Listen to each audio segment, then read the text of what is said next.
Join ForumIAS Academy, trusted by hundreds of toppers, including IAS Rank 1 𝐂𝐡𝐚𝐬𝐫𝐢𝐻𝐻𝐻𝐵.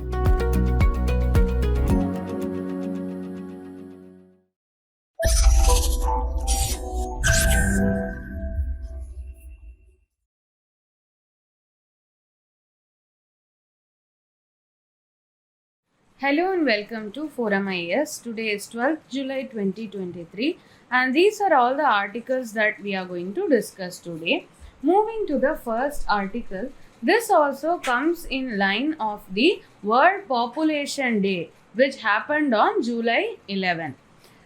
But this particular piece, it concentrates on what has the demographic transition done to women. How has it impacted women in general and what needs to be done in this regard? So that is what this article is about. So firstly, what is the context of this article? What it likes to talk about is that there is an increase in life expectancy from 56 years in 1941 and to present day the life expectancy is 69 years.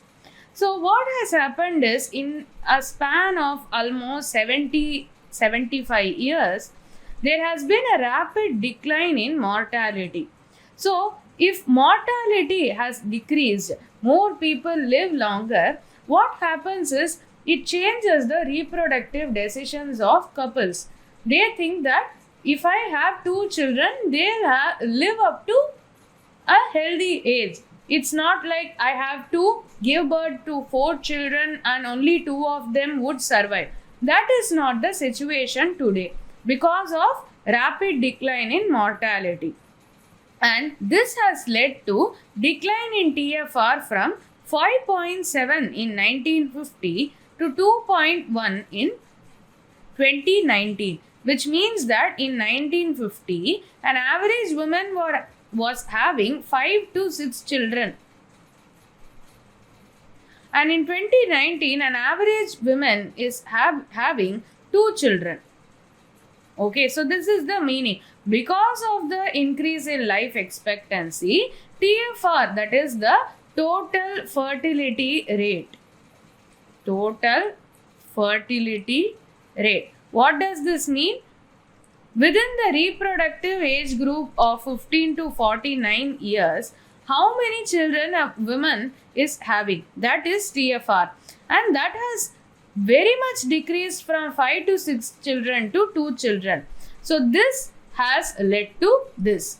Okay. So in that context, what has happened to women? Let us see that.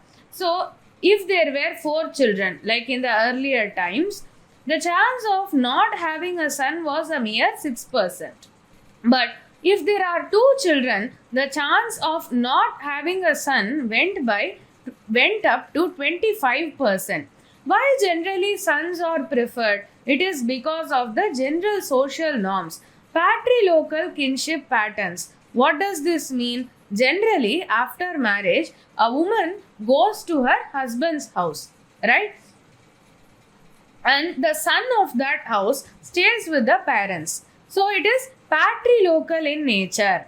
Patrilocal means the primary residence is from the father's side. That is patrilocal residence, patrilocal kinship. Father's side relatives are more important and with them only most of the time a family lives. Because of this also, there is son preference. If they are having 2 to 3 girl kids, eventually they will get married and go to another person's house. But this couple, they want old age protection, they want social security, they want financial security. And this is happening because of the patrilocal kinship patterns. That is why there is a culture of son preference. Lack of financial security. As I said earlier, if the son lives with them, and then what will happen is in the old age, the couple will get financial security from the son. which is not possible if there is a daughter because of this patrilocal kinship pattern. And that is the social norm. This is leading to a culture of son preference. And moreover, this is the attitude that is prevailing among women also. They have internalized it. Say for example, there is a study conducted by India Human Development Survey, and in that survey 85% of the women, they said they expect to rely on their sons for old age support. Only 11% expected some support from their daughters. That is the social norm, and this is also a reason why there is a culture of son preference. And because of son preference, there has been sex selective abortion, which means if it is a female fetus, it is aborted, right? That is female feticide. Or even if that child is born, then there is infanticide.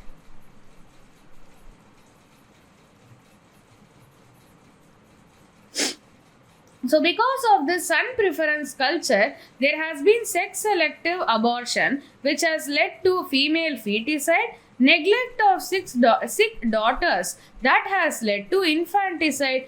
Because of the disappearance of these girls, the sex ratio fell. What is sex ratio? Number of women per 1000 men. That is sex ratio. So because of this son preference culture and a resultant sex selective abortion and neglect of daughters, the sex ratio also fell. One more thing that we discussed earlier was this TFR decline, the fertility decline, wherein an average woman is having lesser children these days. Because of this, active mothering occupies a smaller proportion of women's lives.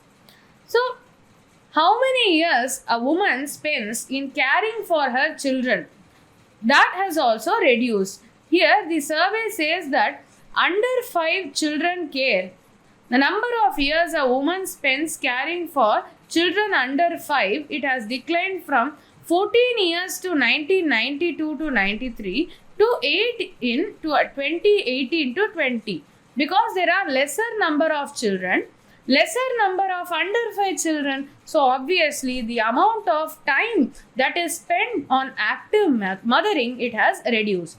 Even the years spent on caring for children from ages 6 to 15, it has also dropped from 20 to 14 years. So this is a good part. The amount of time spent on active mothering has reduced. However, average age at birth has hardly budged. Still, it is under 22. What does this mean? An average woman is having her first child before the age of 22. So, most of her 20s will go away in rearing that child. For you to have a career, what should be there? There is a window for occupations that require specific skills. Say for example, let us take a woman who completed engineering and immediately she got married and she started having children.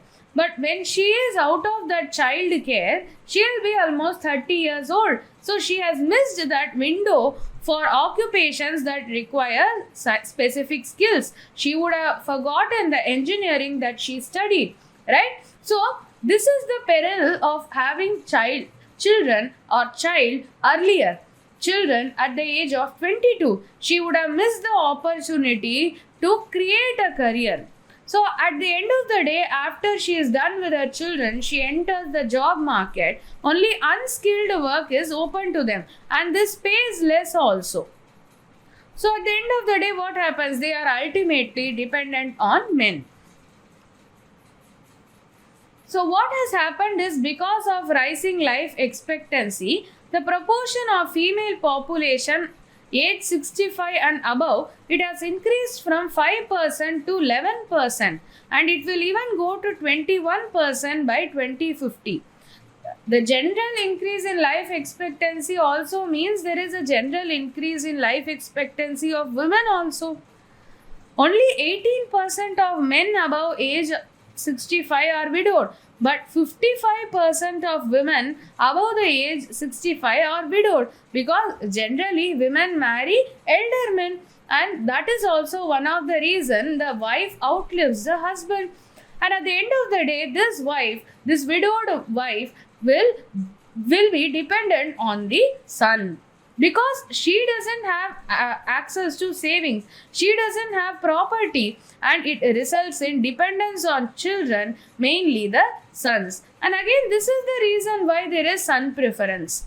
Okay, so the answer to this is woman empowerment, letting her have access to savings, money, property, prosperity. Only then she will not be inadvertently dependent on her son, and this will only end the culture of son preference. So that is what the author of this article is also saying. In order to reap the demographic dividend, in order to reap peak productivity from our population, we also have to reap the gender dividend. Most of the women are not even coming into workforce. They're getting married early and they are getting children early. As a result of it, we are not able to harness the skills and capacity of those women. That is what the author means when she says we have to harness the gender dividend. This is a very important keyword which can be directly used in your mains answers. So that is what she is saying. Enhancing women's access to employment and assets will reduce the reliance on sons. And also, once she goes to work, she has to have access to safe and affordable childcare. Only then she can concentrate on work.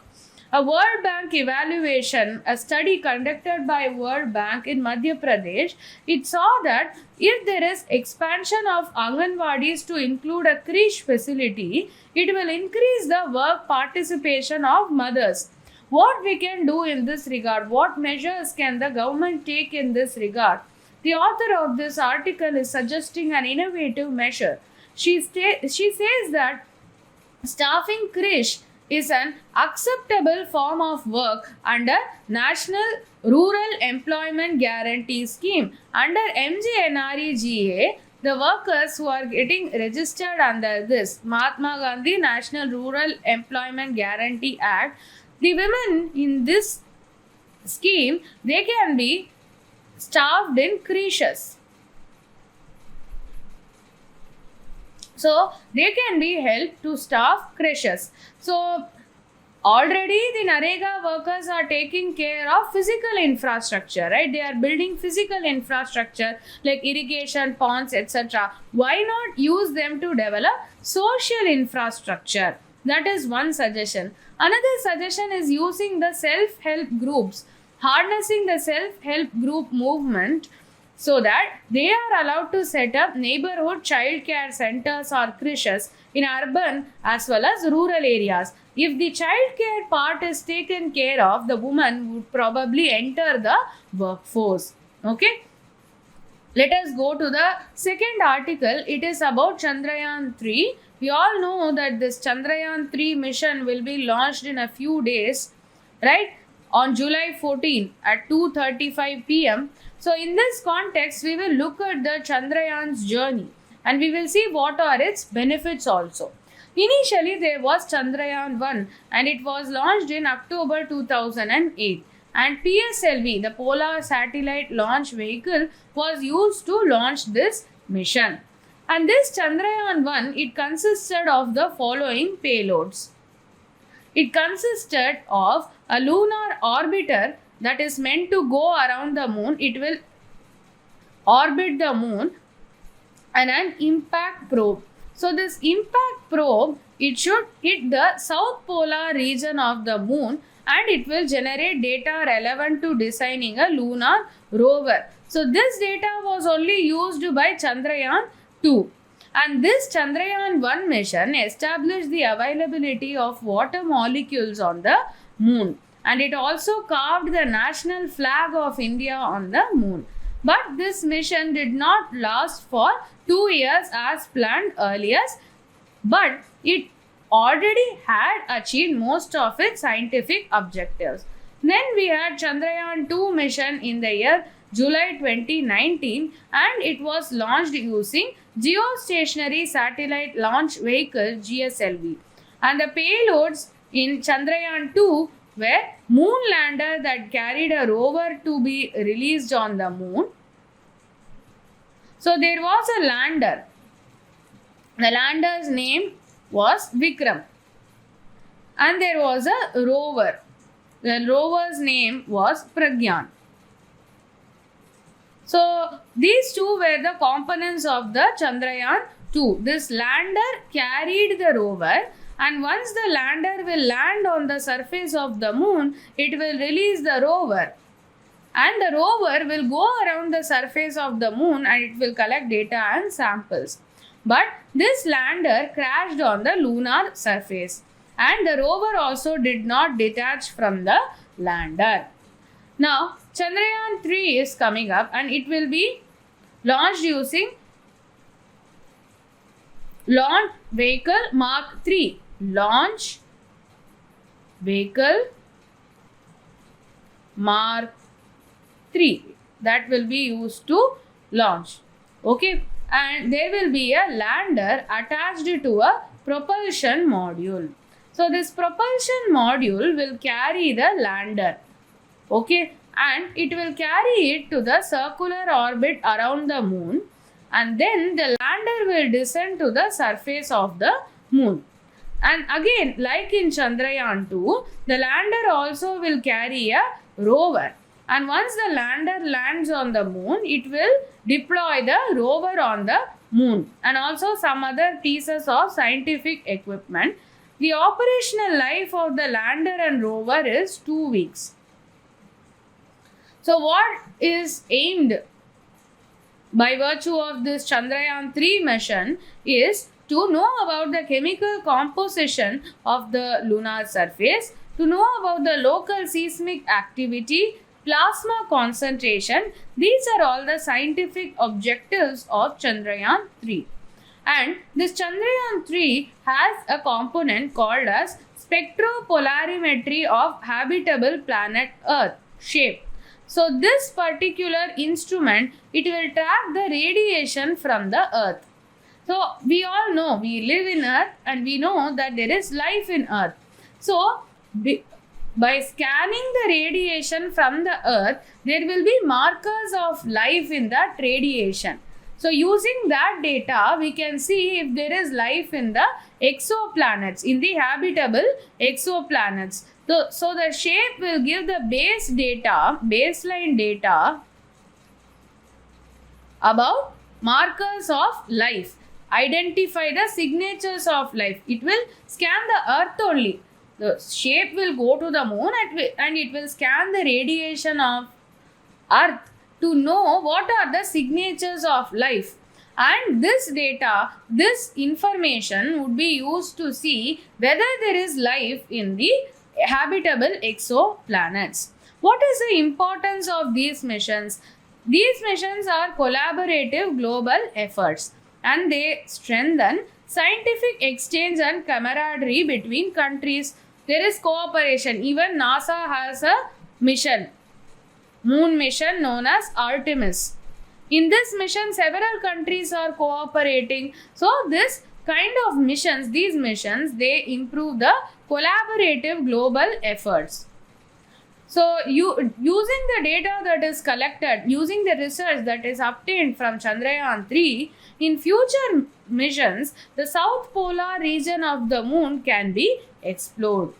And these space technologies, they have become essential for weather prediction, assessment of marine resources, estimation of forest cover, communication, defense. So it is not just a scientific experiment, it has practical applications as well. Okay, so that is it for this article. We will move to the next article. So it talks about House panel. 6 opposition members of House panel, they have raised alarm over the forest bill exemptions. What is this? We will see. So there is an amendment to the Forest Conservation Act. Forest Conservation Act of 1980. There is a proposed amendment to this act, and that is the Forest Conservation Amendment Bill. So, a joint parliamentary committee was constituted to give recommendations on this Forest Conservation Amendment Bill. Though the committee allowed the bill, the committee let the bill be passed, but there were 6 opposition members who raised objections regarding this proposed bill, and this bill will be introduced in the upcoming monsoon session. Okay, so there are some exemptions extended to significant tracts of land in the draft legislation. So basically, the original act, Forest Conservation Act, it was brought in to check uncontrolled and unregulated use of forest land for non-forestry users. So as it is evident from the name of the act, its purpose is to conserve the forest. So this amendment, the new proposed amendment, says that it provides exemption for the lands situated within a distance of 100 km along the international borders or line of control, which is along the Pakistan border in Kashmir, or the line of actual control, which is along the 𝐂𝐡𝐚𝐧𝐧𝐞𝐥 region in Ladakh.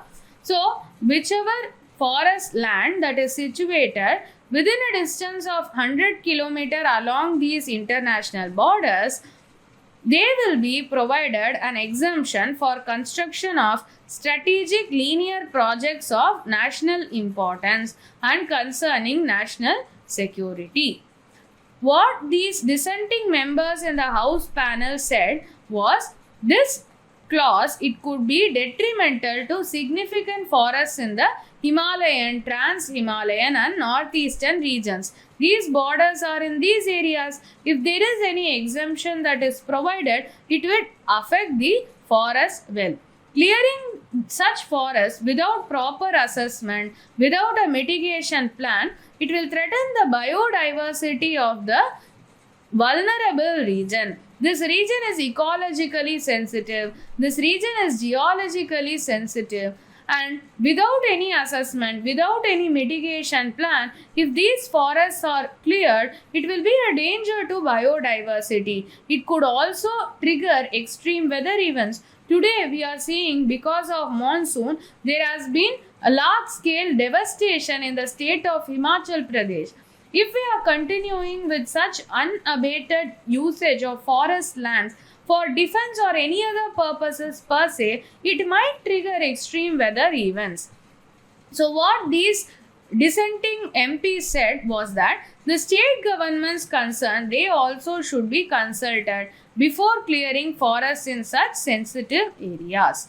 And also there can be a way around this, that is, instead of extending exemption to all lands within the distance of 100 km, it should be limited to area along the Himalayan borders. So the clause should not be a free-ranging clause. It should not be available for all lands. It should be selectively applied.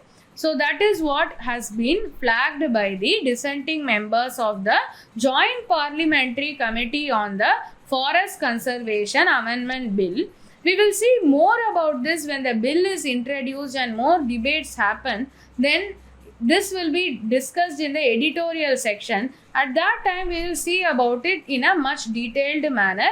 At present, what we have to know is that this particular bill, it extends exemptions within 100 km of international borders, whether it is India-Pakistan border or line of actual control or line of control, to develop strategic defense projects. Okay, let us move on to the next article. This article talks about the electoral bonds. It says that electoral bonds or poll bonds, they were the chief source of donations for parties. So this is the news. From prelims perspective, what we need to know is, we need to know about the basics of electoral bond.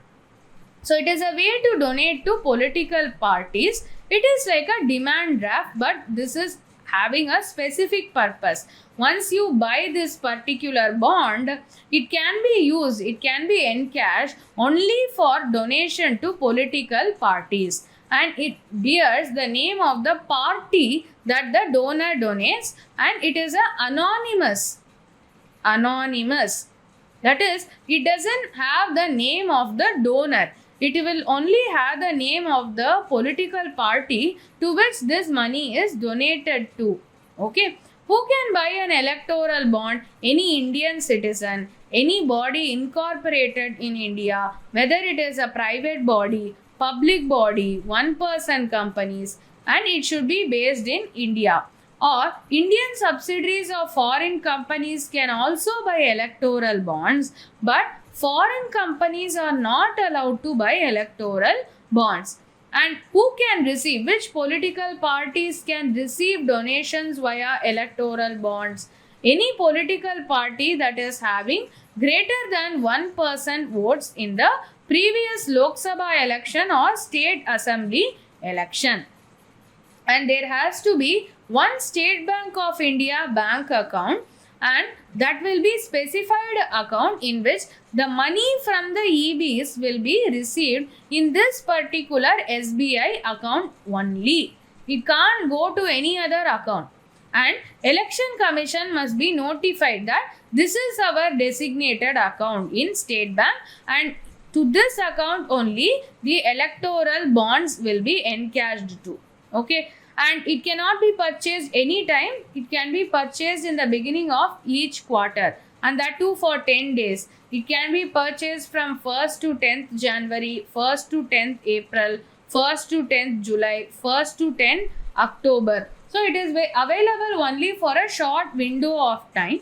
And where can this be purchased? It can be purchased only in the designated branches of State Bank of India, not just any bank, not just any branch of even State Bank of India. Only in the designated branches of State Bank of India can one purchase these electoral bonds. So both account holders with State Bank and non-account holders can buy, provided they have to provide the KYC details. The one who purchases this bond to donate to a political party, they have to provide their KYC details. And this bond will be in multiples of 1,000, 10,000, 1 lakh, 1 crore. Okay. And it can be purchased only through check or digital payment and no cash payment. And whoever is buying, their KYC details are collected by the bank, but it will remain confidential. There will not be any buyer's name, there will be only party's name, and this electoral bond is physically handed over to the party. And we already said, right, the parties with greater than 1% vote share are eligible to receive, and once this party receives, the bonds must be encashed within 15 days of receipt, and that too to a specified State Bank of India bank account. So that is it for electoral bonds. The last article, it says that Schedule M to be mandatory for MSME pharma firms. So in prelims there can be a question, Schedule M is seen in use in the context of what? Like that they can ask. So what is this? The Schedule M is it is a schedule of the Drugs and Cosmetics Act, and it deals with good manufacturing practices for pharmaceuticals that should be followed by the pharmaceutical manufacturing units in India. So generally for big pharma companies, Schedule M is extended by default. But MSMEs are smaller companies, they have smaller investment, they have smaller turnover. But now the government is planning to extend this good manufacturing practices Schedule M to MSMEs also. Why? We have to maintain standards. Only if we maintain standards can India maintain its status as the pharmacy of the world. Okay, that's it for this article. Now we'll see some previous year questions. Economically, one of the results of British rule in India on the 19th century was A. Increase in export of Indian handicrafts, D. Growth in the number of Indian-owned factories. C. Commercialization of Indian agriculture. D. Rapid increase in the urban population. Urban population increase, but not rapidly. Rapid increase happened after independence. The answer here is commercialization of Indian agriculture, because the British, they only introduced the settlement systems. We know about the permanent settlements, Mahalwari settlement, Rayatwari settlement. For that, there needs to be the deed, that is the patta for the land. And this made the land saleable, leasable, rentable, and it can be kept as mortgage also, mortgageable. And also commercial crops were also cultivated by Indian farmers because of the coming of the British. So one of the results, that is a prominent result of the British rule in India, is the commercialization of Indian agriculture. Indian owned factories were completely destroyed, right? But it was not a very rapid growth. So the more correct answer is C. Increase in the export? No. In turn, there was increase in imports only. So the correct answer is C.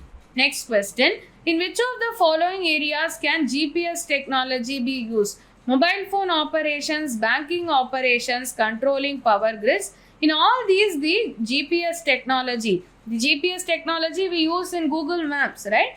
It can be used to track any of these, and this technology is used in all of these three applications.